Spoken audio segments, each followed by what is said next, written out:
Good morning class. बात करते हैं क्लास 12 केमिस्ट्री के चैप्टर नंबर 2 के लेक्चर नंबर 10 की, जिसमें स्टूडेंट हम बात करेंगे समपराशरी विलयन, अतिपराशरी विलयन और अल्पपराशरी विलयन की, यानी कि isotonic solution, hypertonic solution and hypotonic solution की।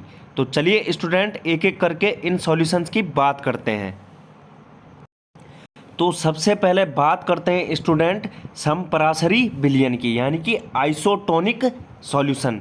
तो आइसोटोनिक सॉल्यूशन क्या होता है?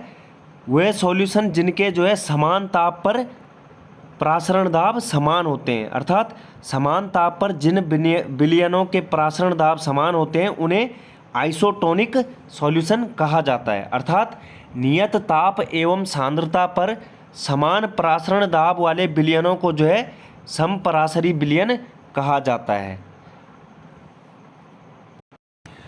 और समान ताप पर जब जो है दो समपराशरी विलयनों को एक दूसरे से अर्धपारगम्य झिल्ली यानी कि सेमी परमिएबल मेम्ब्रेन द्वारा पृथक किया जाता है, तो क्या होता है, विलायक का जो प्रवाह होता है, यानी कि विलायक जो बहता है, विलायक का प्रवाह जो है किसी भी दिशा में नहीं होता है, अर्थात परासरण की प्रक्रिया उसमें नहीं होती है। अर्थात हम कह सकते हैं कि समपराशरी विलयनों को जो है सेमी परमिएबल मेम्ब्रेन द्वारा पृथक करने पर उनके बीच में क्या है, परासरण नहीं होता है। एग्जाम्पल यहाँ पर दिया गया है, रुधिर कोशिका में स्थित द्रव का परासरण दाब जो होता है NaCl के 0.9% द्रव्यमान आयतन जलीय विलयन के बराबर होता है। यहाँ पर जो W/V है, W क्या है, द्रव्यमान, और V क्या है, आयतन। तो द्रव्यमान आयतन सांद्रता कितनी है इसकी, NaCl की 0.9%, और ये किसके बराबर होता है, रुधिर कोशिका में स्थित जो द्रव का प्रासरण दाब होता है वह NaCl के 0.9% द्रव्यमान आयतन सांद्रता के जलीय विलयन के बराबर होता है। जब इस सोडियम क्लोराइड की द्रव्यमान आयतन सांद्रता का मान जो है 0.9% से ऊपर होगा, यानी कि 1% ले लो या फिर 2% हो, तो जब भी जो है सोडियम क्लोराइड के द्रव्यमान आयतन सांद्रता का मान जो है 0.9% से अधिक होगा, तो उस विलयन को बोला जाता है अतिपराशरी विलयन, यानी कि हाइपरटोनिक सॉल्यूशन। और जब जो है NaCl का मान इस सोडियम क्लोराइड के द्रव्यमान आयतन सांद्रता का मान 0.9% से कम होगा, यानी कि 0.8% हो सकता है, 0.7% हो सकता है, अर्थात जब भी जो है सोडियम क्लोराइड के द्रव्यमान आयतन सांद्रता का मान जो है 0.9% से कम होता है, तो वह कौन सा विलयन होता है, हाइपोटोनिक सॉल्यूशन, यानी कि अल्पपराशरी विलयन जो है उसे कहा जाता है। तो नेक्स्ट अब हम बात करते हैं अतिपराशरी विलयन की। तो स्टूडेंट अतिपराशरी विलयन यानी कि हाइपरटोनिक सॉल्यूशन क्या होते हैं? समान ताप पर दो विलयनों में से जिस विलयन का परासरण दाब अधिक होता है उसे अतिपराशरी विलयन यानी कि हाइपरटोनिक सॉल्यूशन कहा जाता है। हमारे पास जो है दो विलयन दिए गए होंगे जिनके तापमान समान होंगे, और उन दोनों विलयनों में से जिस विलयन का परासरण दाब अधिक होगा उसे अतिपराशरी विलयन हम जो है कहते हैं। अर्थात नियत ताप एवं सांद्रता पर किसी विलयन का परासरण दाब किसी अन्य विलयन के परासरण दाब से जब अधिक हो तो उसे अतिपराशरी विलयन कहते हैं। जैसे कि एग्जाम्पल के लिए जो है हमारे पास क्या था, जब जो है सोडियम क्लोराइड के द्रव्यमान आयतन सांद्रता का मान जो है 0.9% जलीय विलयन से अधिक हो तो क्या होगा, उसे अतिपराशरी विलयन कहा जाता है। नेक्स्ट अब हम बात करते हैं स्टूडेंट अल्पपराशरी विलयन की, यानी कि हाइपोटोनिक सॉल्यूशन।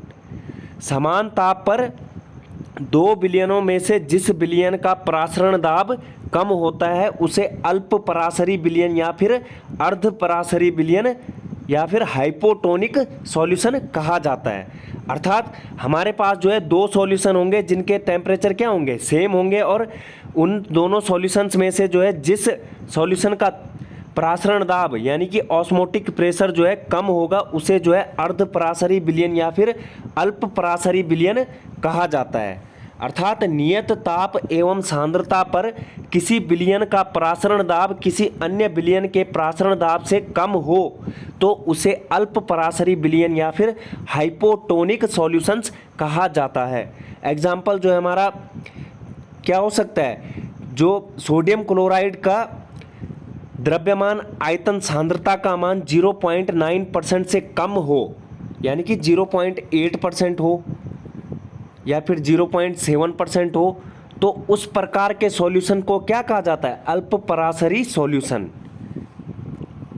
अर्थात समपरासरी विलयन क्या थे, दिए गए ताप पर जो है समान प्रासरण दाब वाले दो विलयन समपरासरी विलयन कहलाते हैं। और जब ऐसे विलयन जो है अर्धपारगम्य झिल्ली द्वारा पृथक किए जाते हैं तो उनके मध्य क्या होता है, प्रासरण की क्रिया नहीं होती है। एग्जाम्पल हमने देख लिया था उसमें, जो कि क्या था, रुधिर कोशिका में स्थित द्रव का प्रासरण दाब जो होता है सोडियम क्लोराइड के 0.9% द्रव्यमान आयतन सांद्रता के जलीय विलयन के बराबर होता है। और यदि हम इन रुधिर कोशिकाओं को जो है 0.9% द्रव्यमान आयतन सांद्रता से अधिक सोडियम क्लोराइड विलयन में रख देते हैं तो क्या होता है, तो जल जो है कोशिकाओं से बाहर प्रवाहित हो जाएगा और वे क्या होंगी, संकुचित हो जाएंगी। अर्थात जो विलायक का प्रवाह होता है वह निम्न सांद्रता से उच्च सांद्रता की ओर होता है।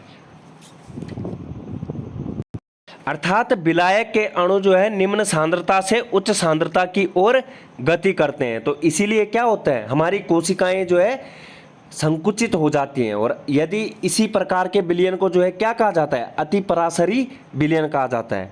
यदि सोडियम क्लोराइड की सांद्रता जो है, जो कि क्या है, द्रव्यमान आयतन सांद्रता है 0.9% से कम हो तो जल जो है कोशिकाओं के अंदर प्रवाहित होगा और वे क्या हो जाएंगी, वे फूल जाएंगी। ऐसे विलयन को कहा जाता है अल्प परासरी विलयन या फिर हाइपोटोनिक सॉल्यूशन। ये तो हमारी बात हुई समपरासरी विलयन, अति परासरी विलयन और अल्प परासरी विलयन की। नेक्स्ट अब हम बात करते हैं सोप यानी कि एडेमा। ये क्या होता है, हमें पता है कि मानवों की प्रवृत्ति क्या होती है, कई लोग क्या होते हैं, बहुत अधिक नमक या फिर नमकीन भोजन करना पसंद करते हैं। और क्या होता है, वे जो है उत्तक कोशिकाओं एवं अंतराकोशिक स्थानों में जो है जल धारण महसूस करते हैं, जिसके परिणाम स्वरूप क्या होती है, उसमें जो है हमारे शरीर में स्थूलता या फिर सूजन जो है आ जाती है और जिसको क्या बोला जाता है, सोप या फिर एडेमा कहा जाता है। अर्थात नमकीन भोजन की अधिक मात्रा लेने पर जो है हमारे उत्तक कोशिका और अंतराकोशिक स्थानों पर जो है जल धारण की क्षमता में वृद्धि हो जाती है, जिससे क्या होता है, जिससे शरीर में सूजन या फिर स्थूलता आ जाती है और इसी अवस्था को जो है एडेमा कहा जाता है। नेक्स्ट अब हम बात करते हैं स्टूडेंट प्रतिलोम परासरण या फिर विपरीत परासरण या फिर रिवर्स ऑस्मोसिस क्या होता है। तो यदि किसी विलयन पर जो है परासरण दाब से अधिक दाब लगाया जाता है तो विलायक के कण की जो दिशा होती है वह उल्टी हो जाती है, यानी कि विपरीत हो जाती है। विलायक के कण की दिशा यदि विलायक से विलयन की ओर है तो उसकी दिशा क्या हो जाएगी, जस्ट अपोजिट हो जाएगी। अर्थात विलयन के जो विलयन में उपस्थित विलायक है वह शुद्ध विलायक की ओर गति करने लगेगा, यानी कि विलायक के कणों की दिशा जो है विपरीत या फिर पलट जाती है। अर्थात विलयन से जो है विलायक अर्धपारगम्य झिल्ली द्वारा शुद्ध विलायक की ओर प्रवाहित होता है, जिसे क्या बोला जाता है, प्रतिलोम परासरण यानी कि उल्टा परासरण, विपरीत परासरण। और इस विधि के द्वारा जो है हम समुद्री जल का विलवणीकरण यानी कि शोधन किया जाता है। अर्थात समुद्री जल का विलवणीकरण जो है इसी विधि के द्वारा, प्रतिलोम परासरण विधि के द्वारा किया जाता है। अर्थात प्रतिलोम परासरण क्या होता है, यदि विलयन पर जो है हम परासरण दाब से अधिक दाब लगाते हैं तो विलयन से विलायक जो है अर्धपारगम्य झिल्ली द्वारा शुद्ध विलायक की ओर बहेगा। अर्थात विलायक के कणों की दिशा जो है वह उल्टी हो जाती है, क्योंकि यहाँ पर जो है विलायक का बहाव यानी कि विलायक के जो बहने की गति है सामान्य परासरण से विपरीत दिशा में होती है, इसलिए जो है यह प्रक्रिया क्या कहलाती है, रिवर्स ऑस्मोसिस। रिवर्स ऑस्मोसिस जो है इस विधि को कहा जाता है, प्रतिलोम परासरण। और इस विधि के द्वारा जो है हम समुद्री जल का विलवणीकरण या फिर शोधन करते हैं। अब हम प्रतिलोम परासरण यानी कि रिवर्स ऑस्मोसिस को जो है इस डायग्राम की मदद से समझने की कोशिश करते हैं। यहाँ पर जो है हमारे पास एक डायग्राम जो है नॉर्मल ऑस्मोसिस यानी कि सामान्य परासरण का है और एक डायग्राम जो है विपरीत परासरण का यहाँ पर दिखाया गया है। तो सामान्य परासरण में क्या होता है, विलायक के अणु जो है अर्धपारगम्य झिल्ली से होकर के विलयन में प्रवाहित होते हैं, अर्थात जल से सॉल्यूशन की ओर, यहाँ पर वाटर से सॉल्यूशन की ओर जो है विलायक के अणुओं का प्रवाह होता है। लेकिन जो रिवर्स ऑस्मोसिस होता है इसमें जो है विलायक के अणुओं की दिशा उलट जाती है यानी कि विपरीत हो जाती है। इसमें क्या होता है, विलायक के अणुओं का सॉल्यूशन के विलायक के अणु जो है अर्धपारगम्य झिल्ली से निकल करके शुद्ध विलायक की ओर चले जाते हैं, अर्थात जो सॉल्यूशन में उपस्थित विलायक के अणु हैं, जो विलयन में उपस्थित विलायक के अणु होते हैं, अर्थात जो विलयन में उपस्थित जल होता है वह जो है शुद्ध जल की ओर प्रवाहित होता है। क्या होता है, विपरीत परासरण में जो है विलायक के अणुओं की दिशा जो है बिल्कुल विपरीत होती है, किसके मुकाबले, सामान्य परासरण दाब के मुकाबले। तो इस प्रकार से जो है हम सामान्य परासरण दाब और विपरीत परासरण को समझ सकते हैं। नेक्स्ट अब हम बात करते हैं प्रतिलोम परासरण द्वारा समुद्री जल का शोधन किस प्रकार किया जाता है। प्रतिलोम परासरण द्वारा समुद्री जल के शोधन को जो है हम इस डायग्राम की मदद से समझते हैं। तो इसमें होता क्या है, जब जो है परासरण दाब से अधिक दाब जो है लगाया जाता है तो शुद्ध जल जो है अर्धपारगम्य झिल्ली, जो कि यहाँ पर एसपीएम होती है बीच में, जब भी जो है हम परासरण दाब से अधिक दाब आरोपित करते हैं तो शुद्ध जल जो है अर्धपारगम्य झिल्ली के द्वारा जो है समुद्री जल में से अलग हो जाता है। क्या हो जाता है, शुद्ध जल जो है अर्धपारगम्य झिल्ली की मदद से जो है समुद्री जल में से अलग हो जाता है। और इस उद्देश्य के लिए हमारे पास क्या होती है, अलग अलग प्रकार की अर्धपारगम्य झिल्लियाँ होती हैं। तो प्रतिलोम परासरण के लिए जो आवश्यक दाब होता है वह बहुत अधिक होना चाहिए। इसके लिए जो है हमारे पास झिल्ली होती है, अर्धपारगम्य झिल्ली जो यूज की जाती है वह होती है सेलुलोज एसीटेट से बनी हुई होती है। तो यहाँ पर जो कृत्रिम या फिर कृत्रिम अर्धपारगम्य झिल्ली जो यूज की जाती है उसको बोला जाता है सेलुलोज एसीटेट की फिल्म से जो कि बनी होती है, और जिसे जो क्या है यहाँ पर बेस पर रखा जाता है, आधार माना जाता है शुद्ध जल को पृथक करने के लिए। तो यहाँ पर क्या होता है, सेलुलोज एसीटेट जो है जल के लिए पारगम्य होता है, लेकिन समुद्री जल में उपस्थित अशुद्धियों एवं आयनों के लिए पारगम्य नहीं होता है। पारगम्य का मतलब जो यह सेलुलोज एसीटेट की जो अर्धपारगम्य झिल्ली होती है यह अपने में से जो है शुद्ध जल को होकर जाने देती है, लेकिन जो अन्य अशुद्धियाँ होती है उस जल में या फिर आयन जो उपस्थित होते हैं उन्हें अपने में से होकर नहीं जाने देते हैं, अपने में से होकर आर पार नहीं होने देती हैं। जिससे क्या होता है, जिससे जो है यहाँ पर शुद्ध जल अलग हो जाता है और लवणीय जल अलग हो जाता है। इस प्रकार से जो है हम प्रतिलोम परासरण विधि द्वारा जो है समुद्री जल का शोधन कर सकते हैं। अर्थात इस विधि में जो है समुद्री जल को जो है अर्धपारगम्य झिल्ली युक्त पात्र में पंप किया जाता है और उच्च दाब के प्रभाव के कारण जो है समुद्री जल क्या होता है, अर्धपारगम्य झिल्ली से गुजरता है और आरोपित जो दाब होता है वह परासरण दाब से अधिक होता है। इसलिए जो है समुद्री जल जो है अर्धपारगम्य झिल्ली के एक ओर तथा शुद्ध जो पेयजल होता है वह दूसरी ओर पृथक हो जाता है।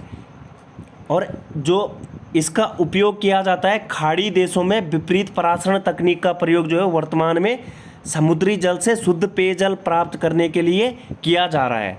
इसको हम जो है प्रतिलोम परासरण द्वारा समुद्री जल के शोधन के लिए हमारे पास जो है सेलुलोज एसीटेट से बनी कृत्रिम अर्धपारगम्य झिल्ली या फिर एसपीएम या फिर सेमी परमिएबल मेम्ब्रेन का प्रयोग किया जाता है, जो कि क्या है, शुद्ध जल के लिए पारगम्य होती है, अर्थात शुद्ध जल को जो है अपने में से होकर गुजरने देती है। लेकिन उसमें शुद्ध जल में लवणीय जल में उपस्थित जो समुद्री जल होता है, समुद्री जल में उपस्थित अशुद्धियों और आयन के लिए जो है पारगम्य नहीं होती, अर्थात समुद्री जल में उपस्थित अशुद्धियों को जो है ये अपने में से होकर नहीं गुजरने देती है।